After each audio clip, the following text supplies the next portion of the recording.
Hello everyone and good evening. My name's Don Arleth and coming to you live from Warsaw, you're watching World News Tonight here on TVP World. Another Law and Justice member accused of a crime, and the EU court holds up a fine totaling 320 million euros for Poland. The rule of law is in the spotlight once again. We'll have more on that in just a moment, but first, the latest headlines. Trump administration in talks with Russia and Ukraine. Pensioners join anti-government protests in Serbia. And leave it to a Polish pierogi to make their debut in space. Former Polish Defense Minister Mariusz Błaszczak has revealed secret and top secret documents on Poland's plans to defend the country in a potential Russian invasion. That's from more than a decade ago. That's why Poland's Attorney General wants to waive the immunity of the ex-minister. When faced with potential criminal charges, the former official from Law and Justice opposition party said he would gladly do it again. Mariusz Błaszczak reports. Former Minister of Defense and one of the prominent members of the main opposition party in Poland, Mariusz Błaszczak, has no regrets when it comes to revealing top-secret state documents. They asked me what I would do if I was faced with that decision once again. Well, let me tell you, I would make that exact same decision. In an election ad in 2023, the right-wing former official claimed the plans of defense around the year 2011, during the previous term of Prime Minister Donald Tusk, placed Poland's potential line of defense against the Russians along the Vistula River, effectively giving up about half of Poland. The state prosecution argues ex-minister Błaszczak, contrary to what he says, did not declassify these documents for the good of the country. The Attorney General believes former Minister Błaszczak revealed these documents for his own and his party's personal gain, breaking procedure for the purposes of the election campaign. Members of the ruling coalition also point out that these plans, even those stored in archives, revealed parts of NATO strategy and Polish troops cooperating with NATO forces. He gave up some variants of Polish defense plans on a plate, like a restaurant waiter, to all the foreign intelligence agencies. These were different scenarios prepared in part with NATO. The conservative politicians, on the other hand, don't even wish to recognize the legitimacy of the current Polish judiciary. Does it really mean that we have a full democracy in Poland when the rulers only have immunity and the opposition does not? That's why Minister Błaszczak decided to defend himself. Avoiding accountability for potential malpractices has been one of the recurring themes of the conservative camp in recent weeks. Former Minister of Justice Zbigniew Ziobro is now facing potential temporary detention after avoiding investigative hearings 5 times. One of his former deputies has fled to Hungary, and the former head of the State Reserves Agency is detained in the UK, awaiting extradition proceedings. Mariusz Błaszczak says he won't give up his immunity voluntarily either. It remains to be seen whether the former Minister of Defense, Mariusz Błaszczak, will actually lose his immunity. For revealing secret and top-secret documents, he could be facing up to 5 years in prison. From Warsaw, TVP World, Mariusz Błaszczak. Poland's EU Affairs Minister Adam Szłapka said that Warsaw will appeal the European Court of Justice's decision regarding millions of euros already deducted in penalties by the European Commission over the course of several years. The Polish minister said that although deductions were based on a series of rule of law breaches by the former conservative Law and Justice government, today's ruling continues to hurt the Polish economy. EU correspondent Angela Skujins explains. Poland's EU Affairs Minister Adam Szłapka announced today that Warsaw will appeal a recent decision handed down by the European Court of Justice regarding a fine imposed on Poland from rule of law breaches from 2019. Now, this penalty was previously handed down. The decision from that top EU court in Luxembourg only reiterated its support for the European Commission in deducting 320 million euros euros worth of fines from Poland. These rule of law breaches stemmed from when the conservative and populist PiS party held government and revolved around the watering down of the judiciary. Many saw this as an attempt for PiS to control the Supreme Court. Here is what the European Commissioner for Justice, Michael McGrath, said to reporters today at a press conference regarding this ECJ ruling. What is important is that the European Union acts in a consistent manner with all member states when it comes to rule of law issues, that we ourselves follow due process. I've always been clear in my public comments that I'm open to dialogue and engagement with all member states, but compliance with rule of law is not a la carte. It is not an optional extra. It is a fundamental part of European Union membership.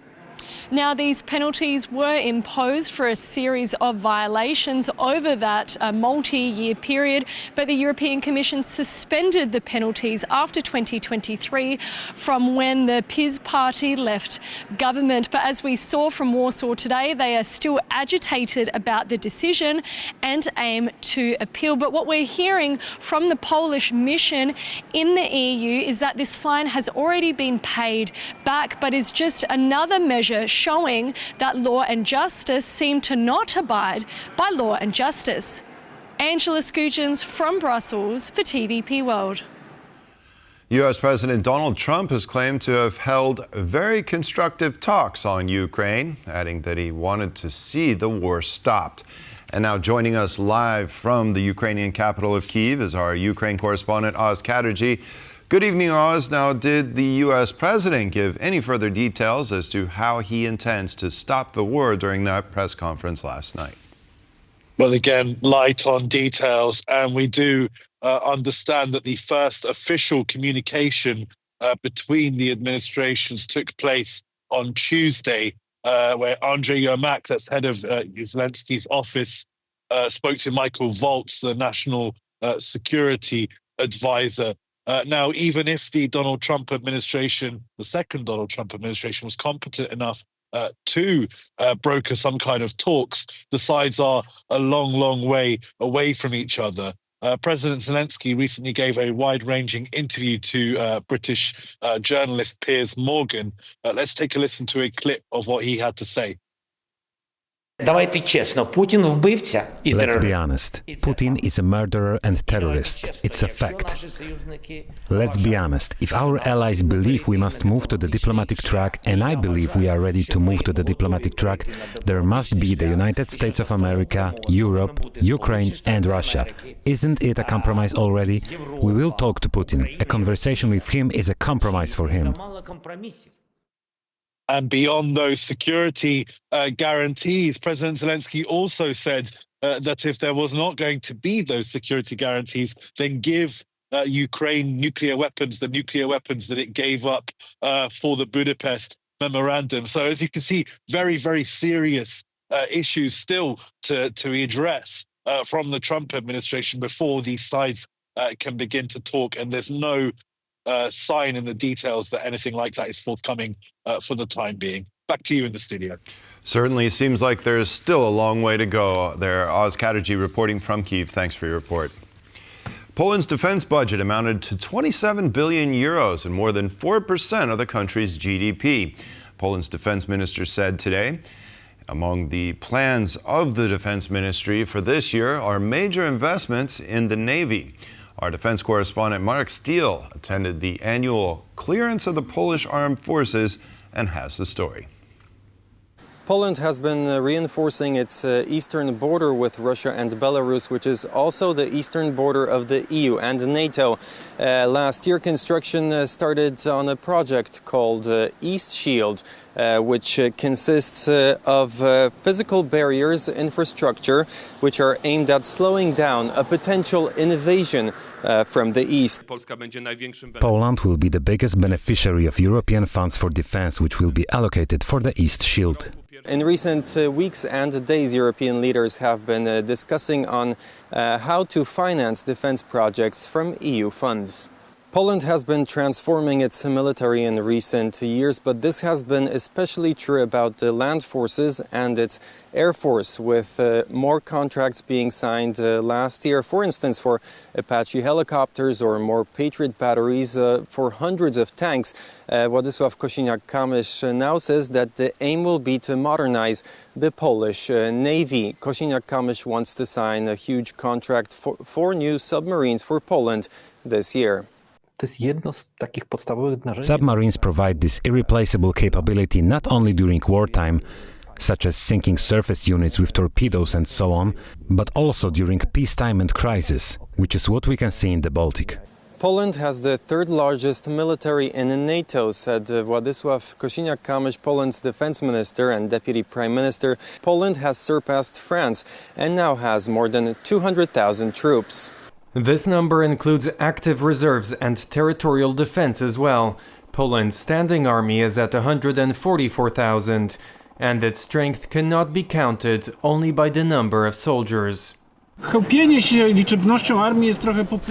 on the size of the army is a bit of populism in an unhealthy form. Of course, we may have more soldiers on paper than the French, but it's hard to compare the modernity of the French army and its technological advancement with the Polish army, which still relies on a lot of post-Soviet equipment.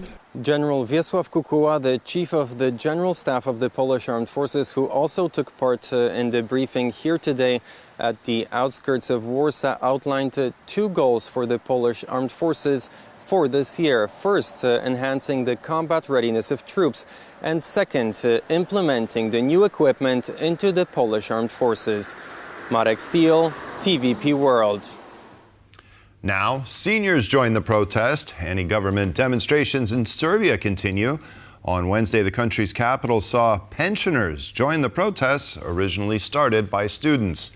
The movement is growing with a set of demands that includes accountability for the officials responsible for the Novi Sad disaster that took the lives of 15 people. However, as Serbian President Aleksandar Vučić refuses to meet the demands of the protesters, public dissatisfaction continues to mount.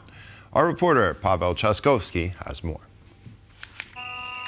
Protests in Serbia, apart from the usual repertoire of horns, whistles and drums, can also be filled with silence. This is how protesters in Serbia keep commemorating the victims of a deadly disaster in Novi Sad 3 months ago. Day after day, they stand still and silent for 15 minutes. 1 minute for each person killed in the collapse of a railway station roof.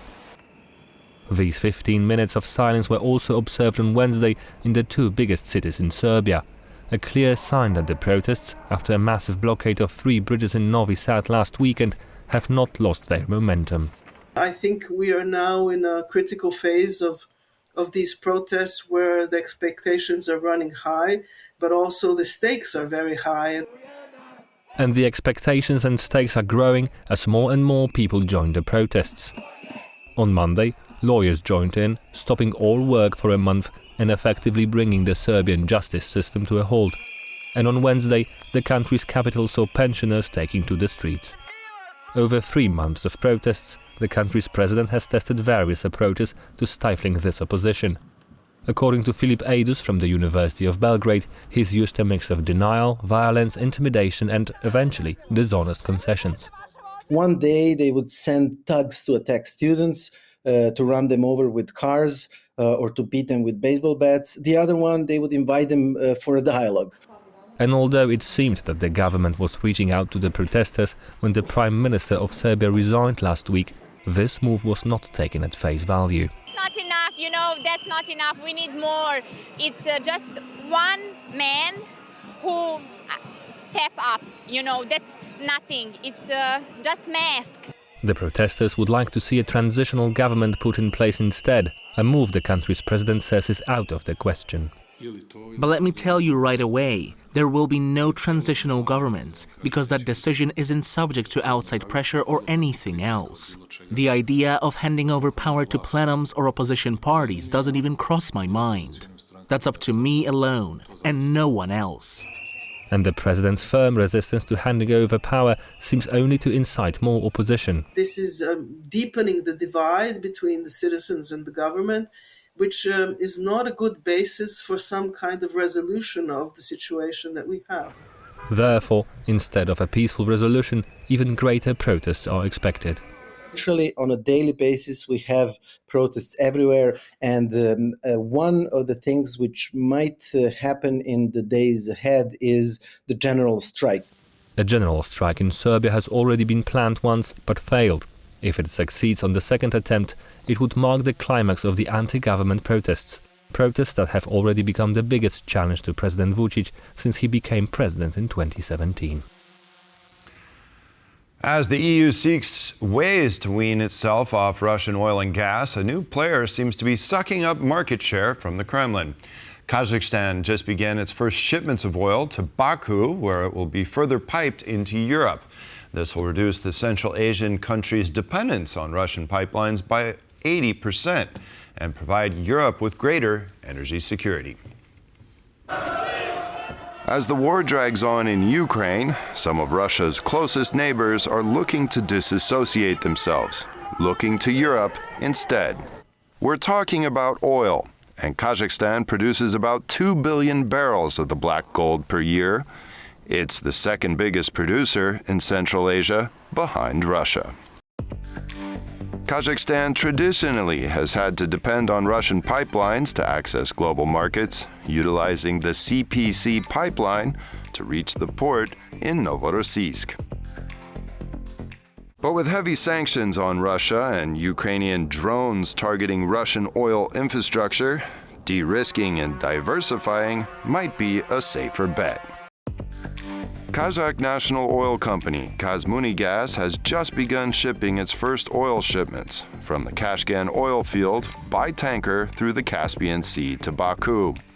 From there, it gets pumped into the Baku-Tbilisi-Ceyhan pipeline, where it can reach Europe and ports on the Mediterranean Sea. This simple move reduces Kazakhstan's dependence on Russian transit by a whopping 80%. Around 80% of Kazakhstan oils goes out to Russia. And there have been numerous attempts and statements recently by Astronaut, for example, in 2024. Kazakh officials stated the intention of the country to increase export through Azerbaijan 13-fold, although it has been met with the rather skeptic reaction from Azerbaijan. The intention itself says a lot. But that's not all in the plans of Kazmunigas and their ambitions in Europe. Last month, Bloomberg reported that the Kazakh national oil company is an active bidder for Bulgaria's Lukoil refinery. The company already processes its oil in Romanian facilities, but with a 2023 Bulgarian ban on Russian oil, a unique opportunity has presented itself for Kazakhstan. Statements of some analysts would solidify Kazakhstan's presence in the energy sector of the European Union and Kazakhstan's presence on the international energy market. This new relationship could be a win-win for Europe and Kazakhstan. The only one to lose is Russia and its dominant position in European energy supply. Don Arleth reporting for TVP World. Polish engineer and astronaut Sławosz Uznański-Wiśniewski is set to go on a space mission later this spring. The soon-to-be second Pole in space, alongside two of his fellow crew members, visited Warsaw to share the details of their upcoming mission. Piotr Miszczuk has the story. We're at the Copernicus Science Center in Warsaw, where Polish top officials met with the members of the crew that will be launched to space later this year. One of them is a Polish engineer and astronaut, Sławosz Uznański-Wiśniewski, and he might become the second Pole ever to be launched to space after Mirosław Hermaszewski, who visited space in 1978. Prime Minister Donald Tusk was in attendance at the event and said that this is a great achievement for Poland. Space is no longer just a thing for the imagination that we see sometimes on TV, sometimes in science fiction books. It is becoming a space where Polish ambitions will be present. We all know the saying, the sky is the limit. Today we can say, even the sky is not the limit. But the AX4 mission will also be crucial for the development of Polish science and business, as Uznański will conduct 13 meticulously selected experiments. We have computing platforms for testing artificial intelligence algorithms, which I'm very much looking forward to, because that's a bit of my specialization and center of competence. We have dosimetry technologies that come from the organization where I used to work, CERN. They are now being commercialized by Polish companies through this technology transfer unit. On the other hand, I am also looking forward to these biological and medical experiments. Apart from the equipment necessary for carrying out the experiments, Uznański-Wiśniewski will also bring a Polish flag that donned the spacesuit of Mirosław Hermaszewski, the only other Pole who went to space. For his journey, Uznański-Wiśniewski will also pack several other symbols of Polish culture, including poems by Polish Nobel Prize winner Wisława Szymborska, Chopin's music, and typical Polish dumplings called pierogi, but the astronaut was quite mysterious about the dish. Well, I don't think I want to give away all the details, and we will inform you about the pierogi and their type at a later press conference. On the other hand, I am very proud of the fact that such a project has succeeded. For the time being, we know that 50% of the training is complete, but the astronauts have reassured us that the preparations are in full swing and now they are stepping up their efforts. It remains uncertain when they will be launched to space, not earlier than April, but it is sure that this year the second Polish astronaut ever will be launched to space. For TVP World from the Copernicus Science Center, I'm Piotr Miszczuk. Mariusz Błaszczak, the former Minister of Defense under the Law and Justice, is the latest official from the former government who is being accused by the ruling coalition of criminal wrongdoing. This comes among a flurry of special commissions to investigate the previous government and marks a record number of former officials being brought before the justice system with their liberty at risk. And now to discuss the merits of the move by the current government is board member of Akcja Demokracja, Jakub Kocjan.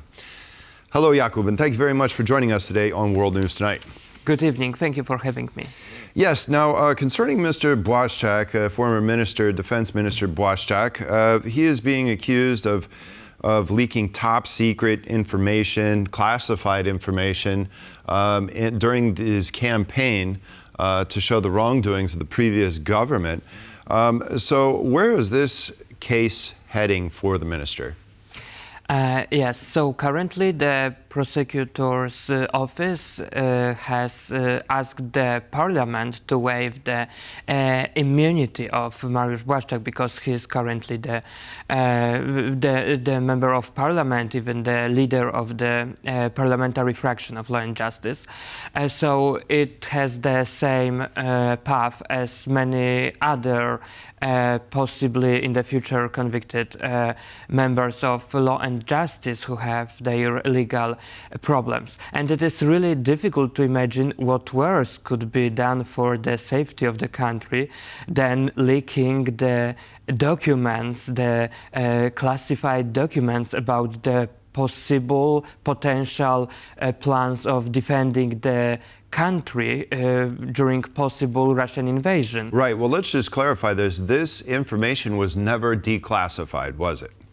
It has never been declassified because even if it is not the contemporary plan, still the historical, the previous plans have to be classified in order to prevent any possible suspicions by the potential enemy. And it is clear that Russia is this potential enemy, so of course, there are many possibilities or many scenarios of possible defense of frontline country like Poland in such a situation. And of course, there are scenarios which are more optimistic and more pessimistic, thinking about, for example, the time we need to have to prepare our country to defend, to wait for our allies from the NATO. So, of course, Law and Justice revealed it, and Mariusz Błaszczak, who was Minister of Defense,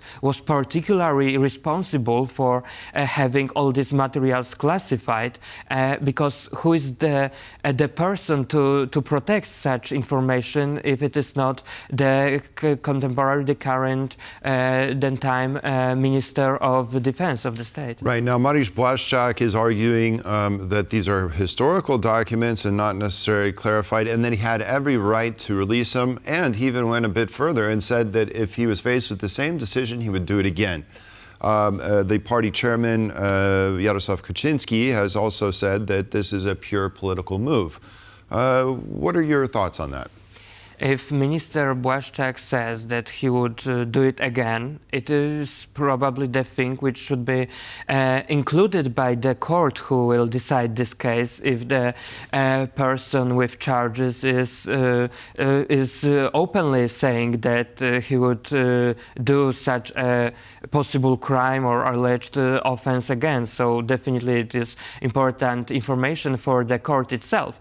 And about the rhetoric of law and justice, I have heard already today that Law and Justice declared that there was a coup of state by Donald Tusk today.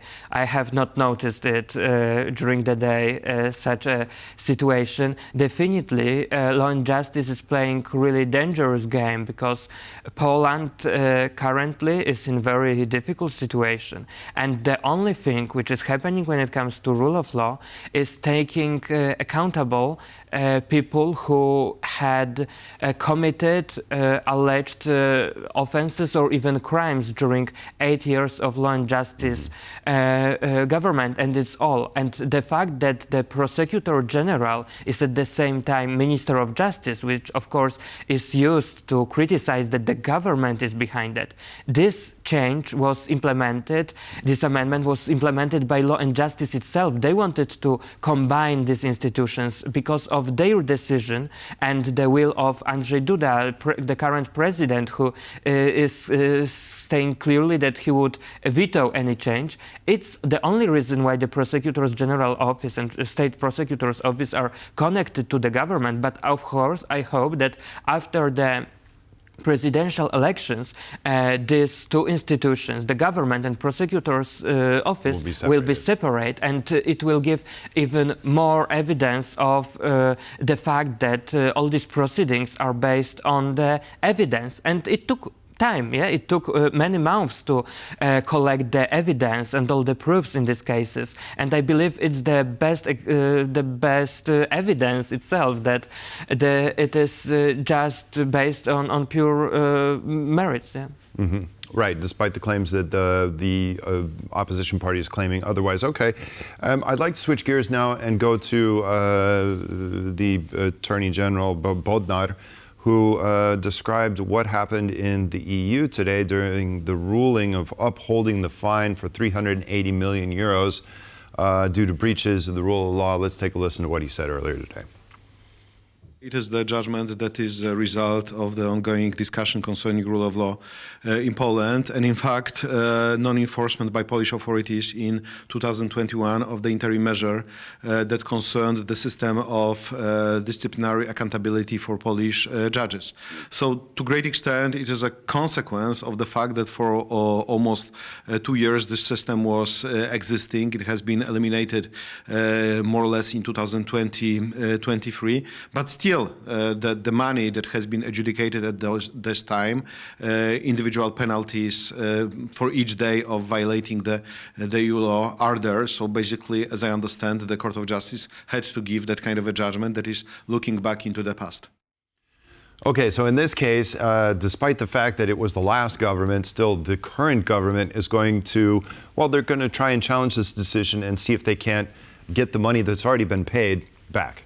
Yes, unfortunately, I'm afraid that the appeal is not going to be effective, as European Court of Justice has not surprised us at all. It only confirmed that the European Commission had the right to deduct already, because it's not that we are going to pay more money after this judgment. It's just that we are not going to get reimbursed for that. And the only person to blame here is the President Andrzej Andrzej Duda, who has not signed the bills which are changing this wrong situation contrary to European law, and of course members of parliaments from Law and Justice in previous term who supported such a bill, because Polish law has to be in order, in accordance to European law, and if we are breaking it, we have to pay, unfortunately, because this money are really needed for our healthcare, for our energy transformation. Certainly, it